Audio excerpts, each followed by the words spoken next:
সুপ্রিয় দর্শক, আসসালামু আলাইকুম। সবাইকে স্বাগত জানাচ্ছি আজকের গুরুত্বপূর্ণ সংবাদে। প্রথমে জানিয়ে দিচ্ছি সংবাদ শিরোনাম, পরে বিস্তারিত।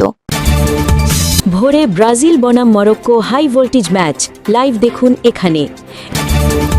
এবং সব শেষে থাকছে বিশ্বকাপ থেকে ছিটকে যেতে পারেন নেইমার। শুনছিলেন সংবাদ শিরোনাম, এখন বিস্তারিত। তার আগে ছোট্ট একটি আবেদন, যদি আপনি খেলাধুলা ভালোবাসেন লাইক দিন। বিশ্বকাপে আজকে কোন দল জিতবে তা কমেন্টসে লিখে জানান, আর সাবস্ক্রাইব করুন আমাদের চ্যানেলটি, কারণ আমরা বলি সেই কথা যা অনেক মিডিয়া আড়াল করে। এখন চলুন বিস্তারিত দেখা যাক। ভোরে ব্রাজিল বনাম Morocco high voltage match live দেখুন এখানে। ফুটবল প্রেমীদের নজর এখন গ্রুপ সি এর এক উত্তেজনাপূর্ণ ম্যাচে। রোববার ভোরে মুখোমুখি হচ্ছে 5 বারের বিশ্ব চ্যাম্পিয়ন ব্রাজিল এবং গত বিশ্বকাপের সেমিফাইনালিস্ট মরক্কো। ম্যাচটি ঘিরে ইতিমধ্যেই ভক্তদের মধ্যে ব্যাপক আগ্রহ তৈরি হয়েছে।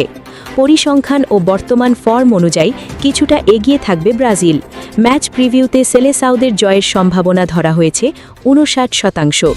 অন্যদিকে দারুণ ছন্দে থাকা মরক্কোর জয়ের সম্ভাবনা 17% এবং ড্র হওয়ার সম্ভাবনা 24%।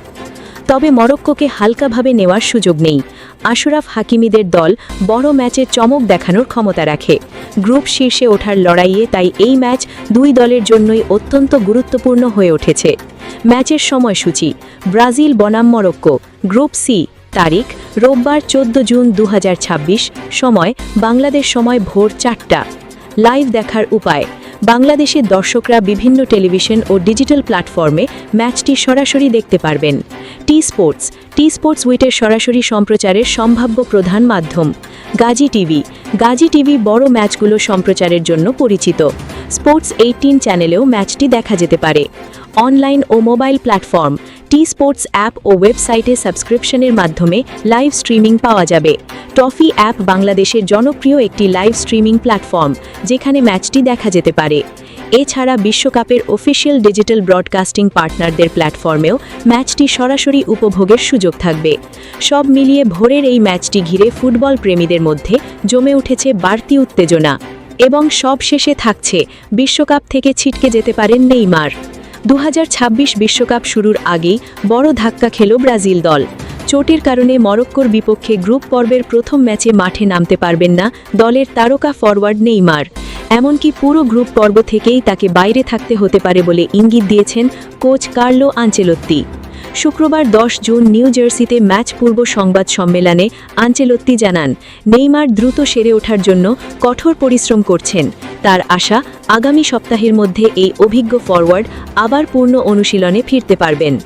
গ্রুপ পর্বে ব্রাজিলের প্রথম প্রতিপক্ষ শক্তিশালী মরক্কো, যারা আগের আসরে সেমিফাইনাল খেলেছে।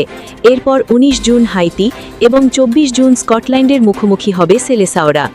34 বছর বয়সী নেইমার এখন ক্যাফ ইনজুরির কারণে পুরোপুরি ফিট নন। ব্রাজিল ফুটবল কনফেডারেশন তার উন্নতির কথা জানালেও ম্যাচের আগের অনুশীলনে তাকে দেখা যায়নি। এর আগে আনচেলোত্তির কষিত দলে জায়গা পেলেও পানামা ও মিশরের বিপক্ষে প্রস্তুতি ম্যাচেও তিনি খেলতে পারেননি।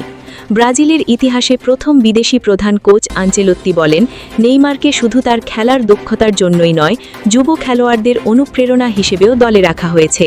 তার অভিজ্ঞতা দলের নতুনদের জন্য গুরুত্বপূর্ণ ভূমিকা রাখবে বলে মনে করেন তিনি। অন্যদিকে ভিনিসিয়াস জুনিয়র নেইমারকে নিজের আদর্শ হিসেবে উল্লেখ করে তার দ্রুত সুস্থতা কামনা করেছেন। তিনি বলেন, নেইমার তাকে সব সময় অনুপ্রাণিত করেন এবং আবার মাঠে তাকে দেখার অপেক্ষায় আছেন। মরক্কোর কোচ মোহাম্মদ ওয়াহাবি জানিয়েছেন, নেইমার খেলুক বা না খেলুক, তাদের প্রস্তুতিতে কোনো পরিবর্তন হবে না। তাদের পরিকল্পনা সব পরিস্থিতির জন্যই তৈরি। মরক্কোর ক্যাপ্টেন আশরাফ হাকিমি আবার বলেন, তিনি বিশ্বের সেরা খেলোয়াড়দের বিপক্ষে খেলতে পছন্দ করেন এবং নেইমার অবশ্যই সেই তালিকার অন্যতম নাম। সব মিলিয়ে নেইমারের অনুপস্থিতি ব্রাজিলের জন্য বড় দুশ্চিন্তার কারণ হলেও দলটি আশাবাদী, নকআউট পর্বের আগে তিনি পুরোপুরি সুস্থ হয়ে ফিরতে পারবেন।